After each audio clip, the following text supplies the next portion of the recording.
नमस्कार साथियों, आज हम सीखेंगे कि नील रिफिल का डाटा अपने डिस्ट्रीब्यूटर पोर्टल से कैसे निकाला जाए। नील रिफिल बेसिकली वो रिफिल्स हैं जिन्होंने पिछले कुछ मंथ से या कुछ ईयर से जो वो कनेक्शन मतलब स्टार्टिंग से ही बने हैं, उसके बाद से उन्होंने कोई रिफिल नहीं उठाई है। तो चलिए शुरू करते हैं। सबसे पहले आपको आपका पोर्टल लॉगिन करना है।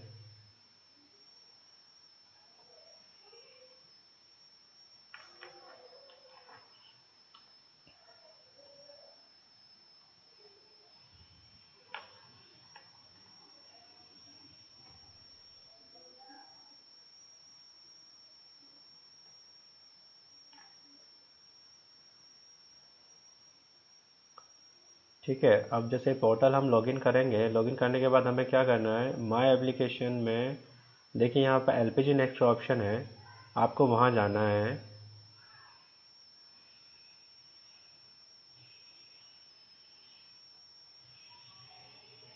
ठीक है, एलपीजी नेक्स्ट में जब आप जाएंगे तो वहाँ पे आपके 5 ऑप्शन होते हैं। उन 5 ऑप्शन में जो आपको लास्ट का ऑप्शन होता है वो सिलेक्ट करना है, रिपोर्ट्स।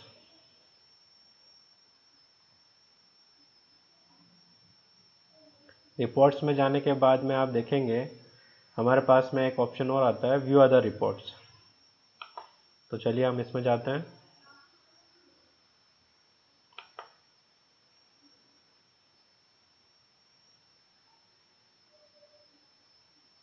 देखिए, व्यू रिपोर्ट में जाने के बाद में कुछ आपको इस टाइप का शो करेगा, जिसमें आपको फर्स्ट वाली कैटेगरी में रिफिल रिपोर्ट सिलेक्ट करनी है। उसके बाद में गो करना है। गो करने के बाद में आपका जो नीचे वाला रो है वो एक्टिव हो जाएगा। उसमें आपको जाके मंथली कंजप्शन डिटेल सेलेक्ट करना है। ठीक है, तो देखिए मंथली कंजप्शन डिटेल जब आप सिलेक्ट करते हैं तो उसके बाद में कुछ इस तरह का आपको शो करेगा, जहाँ पे आपको जब ये उज्ज्वला EPM UI चली थी तब का जो मंथ था वो सिलेक्ट करना है, जो कि हमने बेसिकली रखा है मई 2016 से। तो यहाँ हम मई 2016 सेलेक्ट करेंगे फर्स्ट वाले कॉलम में, और यहाँ पे हम ले लेंगे जो लेटेस्ट लास्ट डाटा चल रहा है 12/2019 सेलेक्ट कर लेते हैं। अब देखिए यहाँ पे दो ऑप्शन दिए हैं आपको, इंटर मिनिमम ऑफ रिफिल्स और मैक्सिमम रिफिल्स। तो यहाँ पे आपको क्या करना है, दोनों कॉलम में एक एक डालना है। एक एक डालने के बाद में आपको यहाँ पे कंज्यूमर टाइप सेलेक्ट करना है। तो देखिए हम कौन से कंज्यूमर लेंगे, हमें लेना है Ujjwala with bundle loan, Ujjwala with refill loan, Ujjwala with full loan. ये 3 ऑप्शन हमें सेलेक्ट करने हैं बेसिकली। उसके बाद में देखो ये आ जाता है लोन स्टेटस, तो हम यहाँ पे लोन पेंडिंग वाला जो ऑप्शन है वो सिलेक्ट करेंगे। उसके बाद में देखिए यहाँ पे एक ऑप्शन और आपको दिया है, आप ऑल लेना चाहते हैं तो ऑल, और सिंगल और डीबीसी दो टाइप के ऑप्शन दिए हैं। यहाँ पे आपको इसको ऑल करना है। ऑल करने के बाद देखिए यहाँ पे आपको व्यू रिपोर्ट करेंगे आप।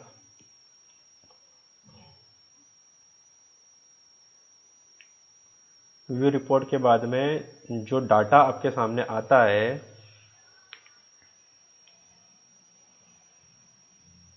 देखो जिस जिस डिस्ट्रीब्यूटर का जितना डाटा पेंडिंग होगा ये उतना ही लोड लेगा। तो ठीक है, इसमें इतना परेशान होने वाली कोई बात नहीं है। जितना डाटा जिस डिस्ट्रीब्यूटर का होगा वो उतना ही लोड लेगा। तो आपको यहाँ पे क्या करना है, कभी कभी ज़्यादा लोड ले तो थोड़ा इंतज़ार करना है। देखिए कुछ ऐसी डिटेल आपके सामने आती है। इसके बाद में आपको यहाँ से सिलेक्ट फॉर्मेट करना है। सिलेक्ट फॉर्मेट के बाद में आपको CSV फॉर्मेट जो होता है आपका, उसे सिलेक्ट कर लेने के बाद इसे एक्सपोर्ट कर देना है। याद रखिए इसमें आपको जो फॉर्मेट सिलेक्ट करना है वो CSV फॉर्मेट ही करना है। जैसे ही आप CSV फॉर्मेट में एक्सपोर्ट करते हो तो कुछ इस टाइप का टेबल आपके सामने इधर शो कर रहा है नीचे की साइड में, तो हम इसे ओपन कर लेते हैं। देखिए ओपन होने के बाद में ये इस तरीके से एक्सेल में पूरा आपका डाटा आ जाएगा नील रिफिल का। तो यहाँ पे क्या 3 रो ऊपर एक्स्ट्रा शो कर रही है, इनको आपको डिलीट करना है। अगर कर रही हो तो आपको करना है, नहीं कर रही हो तो कोई वाली बात नहीं है। ये डाटा देखो, आपका पूरा डाटा था ये पूरा यहाँ पे नील रिफिल का आ चुका है। देखो इसमें कई तरीके की डिटेल भी दी हुई है। अब मैं क्या करना है, बेसिकली यहाँ सबसे पहले फ़िल्टर में जाना है। फ़िल्टर पे आप जैसे ही क्लिक करोगे तो देखिए यहाँ पे एक फ़िल्टर का ऑप्शन है। जैसे ही आप फ़िल्टर पे क्लिक करेंगे तो ये देखिए ऊपर वाली रो में सब जगह फ़िल्टर लग जाएगा। उसके बाद आपको क्या करना है, यहाँ से इसको थोड़ा राइट में लेना है। राइट में लेने के बाद में आप देखेंगे यहाँ पे एक ऑप्शन दिया हुआ है एसवी डेट का। ठीक है, ये देखिए एसवी डेट का एक ऑप्शन है यहाँ पे। जब आप एसवी डेट के ऑप्शन के ऊपर ये जो आइकॉन दिख रहा है आपको, यहाँ पे आप क्लिक करेंगे तो यहाँ पे देखो तीनों ईयर का डाटा बता रहा है। तो हमें क्या करना है, बेसिकली हमें चाहिए 31 मार्च 2019 तक का डाटा। तो यहाँ पे देखिए 2019 के आगे एक प्लस का निशान होगा, उस पर आप जैसे ही क्लिक करेंगे तो वहाँ पे क्या कुछ मंथ शो करेंगे। देखिए जैसे मेरे यहाँ पे कर रहा है अगस्त जुलाई, तो मैं यहाँ से क्या करूँगा, जुलाई और अगस्त हटा दूंगा। मेरे को चाहिए डाटा मार्च तक का, मार्च 2019 तक का। तो हम क्या करेंगे, मार्च तक इसको सिलेक्ट रहने देंगे। मार्च के बाद जो भी है उसे डीसिलेक्ट करके ओके कर देना है। ठीक है, 2017-18 जो सिलेक्ट है इसको आपको नहीं छेड़ना है, आपको सिर्फ 2019 में अगर कोई मार्च के बाद वाला मंथ आपके आ रहा है तो आपको उसे डीसिलेक्ट करके ओके कर देना है। देखो ओके करने के बाद में क्या करना है, आपको वापिस लेफ्ट में आना है। अभी जैसे सामने आपके डाटा दिख रहा है तो यहाँ पे आपको क्या करना है, सबसे पहले कंट्रोल ए कर देना है। अब आपके कीबोर्ड में देखोगे तो वहाँ पे कंट्रोल का ऑप्शन है, कंट्रोल प्लस ए करोगे तो ये पूरा डाटा सिलेक्ट हो जाएगा। सिलेक्ट होने के बाद में आपको यहाँ पे देखिए एक इंसर्ट का ऑप्शन दे रखा है। इंसर्ट में जब आप जाएंगे तो इंसर्ट में आपके एक फर्स्ट में ऑप्शन दिया होता है पिवट टेबल करके। आपको ये पिवट टेबल पे एक बार सिंपली क्लिक करना है। क्लिक करने के बाद जो आपके सामने खुल रहा है उसमें से आपको किसी को कुछ छेड़ना नहीं है, आपको यहाँ पे सिर्फ एक ओके का बटन है, उसको दबा देना है। जब आप ओके का बटन दबाएंगे तो कुछ इस तरीके का डाटा आपके सामने आएगा।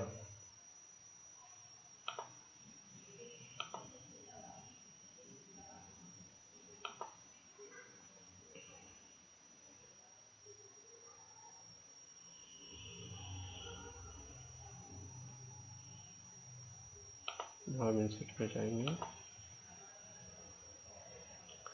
देखिए यहाँ पे जब पिवट टेबल लगाई थी हमने तो ये आइकॉन खुला हुआ था। यहाँ पे क्या नीचे देखो दो ऑप्शन दे रखे हैं। अब यहाँ पे आप न्यू शीट करोगे तो ये न्यू शीट में खुलेगा। अगर आप वहाँ पे एग्जिटिंग पे क्लिक करोगे तो वो सेम टाइम में खुलेगा, तो आपको थोड़ा समझने में मुश्किल होगा। तो जब भी आप पिवट टेबल लगाएं तो उसके यहाँ पे एक आइकॉन रहता है, उसके नीचे की साइड में आप देखेंगे। एक बार मैं इसे वापस करके बताऊँगा, ज़रा वापस देखिए।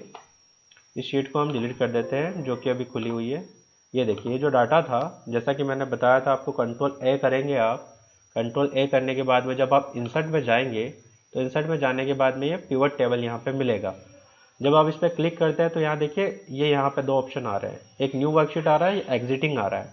तो आपको क्या करना है, जब आप एग्जिटिंग करोगे तो वो जो आपके सामने शीट खुली हुई उसी में वो पिवट टेबल लग जाएगी, तो वो थोड़ा होचपोच टाइप हो जाएगा, आपको थोड़ा समझने में मुश्किल होगा। तो यहाँ पे आप ध्यान रखना, यहाँ पे आपको न्यू वर्कशीट सेलेक्ट करके ओके कर देना है। जब आप उसे ओके करोगे तो कुछ इस टाइप का आपके सामने खुलेगा। एक शीट तो ये हो गई देखिए जिसको आपने सिलेक्ट करा था, और जैसे ही आपने पिवट टेबल करा के ओके किया न्यू शीट में तो यहाँ पे देखिए एक शीट और ओपन हो गई है, शीट नंबर 2। तो हमें क्या, बेसिकली जो ऊपर की साइड में वहाँ पे ऑप्शन दे रखे थे, ये देखिए मंथली कंजप्शन में जो ऊपर वाली रो थी वो सारी चीज़ें यहाँ पे हमें शीट 2 में पिवट टेबल लगाने के बाद में नज़र आ रही है। तो देखिए हमें बेसिकली क्या करना है, यहाँ से इस रो में एक आपका ऑप्शन दे रखा है एरिया डिस्क्रिप्शन।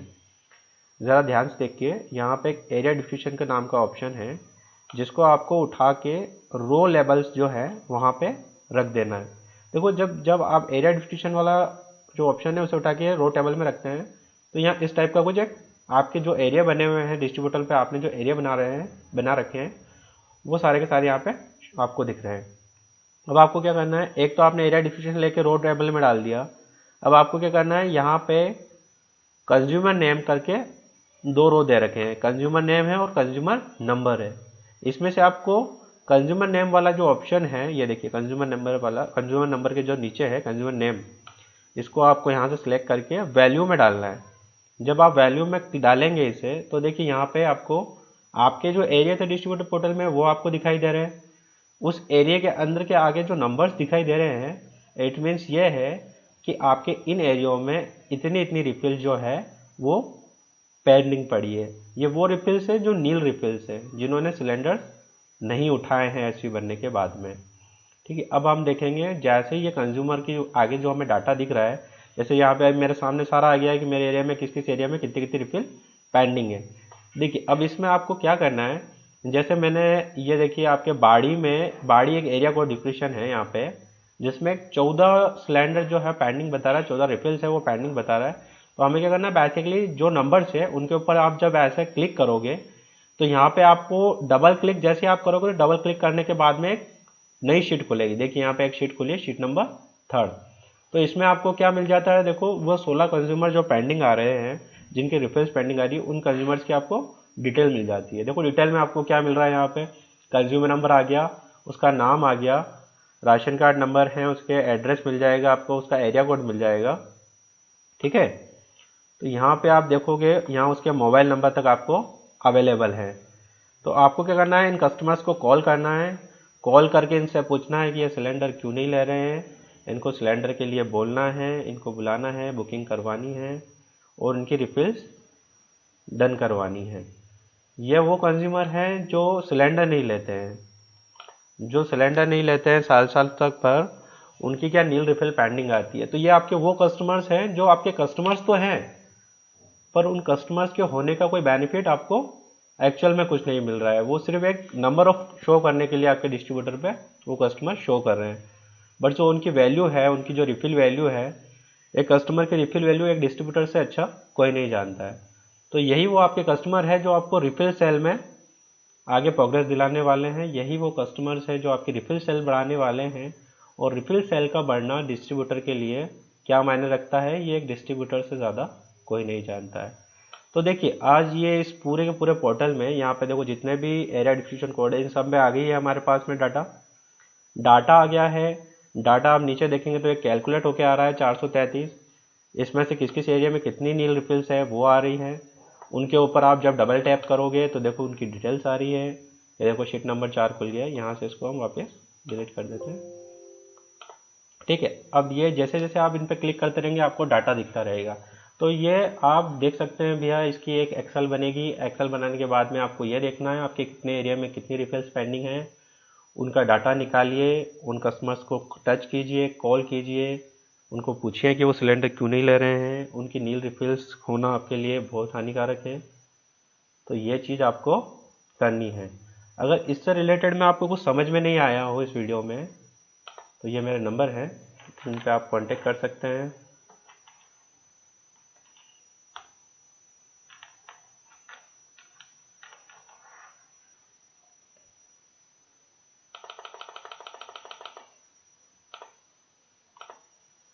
ठीक है, किसी को कोई कन्फ्यूज़न हो तो एक बार मेरे को इस नंबर पे कांटेक्ट कर सकता है। और चलिए, तो अब आपका जब डाटा निकालना आपको आ गया है यहाँ से, तो इस तरीके से आपको आपकी नील रिफिल्स का डाटा निकालना है और ये जो आपकी रिफिल सेल है उसको इंक्रीज़ करना है। ठीक है, चलिए दोस्तों, बाय।